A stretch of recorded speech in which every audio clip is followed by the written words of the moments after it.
మనుషులు ఎలా ప్రవర్తిస్తున్నారు యోసేపు పట్ల? పగబట్టారు, మరీ పగబట్టారు, మరింత పగబట్టారు, అసూయపడ్డారు, గద్దించారు, చంపేయడానికి కుట్ర పన్నారు, దురాలోచన కలిగి ఉన్నారు, వస్త్రహీనుని చేశారు, 20 తులాల వెండికి అమ్మేశారు, తమ్ముడు చచ్చిపోయాడు అని చెప్పేసి అబద్ధపు సాక్ష్యం పలికారు. ఇలా నేను చెప్పుకుంటూ పోతే 10 రకాల కార్యములు అక్కడ జరిగి ఉన్నాయి. మనుషుల యొక్క ఉద్దేశములు ఎలా ఉన్నాయి?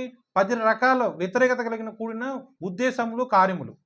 కానీ ఈ 10 రకాల ఉద్దేశంలో నుంచి, 10 రకాల కార్యంలో నుంచి మనుషుడేమో ఆ యొక్క దేవుడి యొక్క ఎన్నికలో ఉన్న వ్యక్తిని కించపరచటానికి, అఘోరపరచటానికి, హేళన చేయటానికి, నాశనం చేయటానికి కుట్ర పన్నుతూ ఉంటారు.